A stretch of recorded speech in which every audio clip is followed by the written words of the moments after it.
बातमी आहे सामना संदर्भातील। संघाला हिंदू मोहम्मद अली जिनांचं राज्य हवंय असं म्हणत सामनानं जोरदार टीका केलेली आहे भाजपवरती। सामनाचा आजचा अग्रलेख आहे आणि या अग्रलेखातून मोहन भागवत यांच्यावर जळजळीत टीका करण्यात आली आहे। भारताचा हिंदू पाकिस्तान करणं हे त्यांचं ध्येय असंही म्हटलंय। मोहन भागवतांच्या भाषणावर टीका कशी पद्धतीने केली आपण बघतोय। सरसंघचालक मोहन भागवत यांनी संघाच्या विजयादशमी मेळाव्यात नेहमीप्रमाणे भाषण केलं।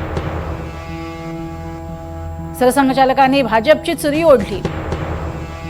भागवतांनी केलेलं मार्गदर्शन खरं की हिंदू मुसलमानात सतत हिंसा भडकून द्वेषाचा वणवा पेटवणारे भाजपचे राजकारण खरं।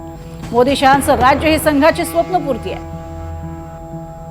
देशातील एकात्मता संपून इथे सहिष्णू हिंदूच नव्हे तर धर्मांध बुरसटलेल्या विचारांच्या हिंदूंचं राज्य यावं, अशा राज्यांचा हिंदू राष्ट्र म्हणून मान्यता मिळावी अशी संघाची धारणा आहे।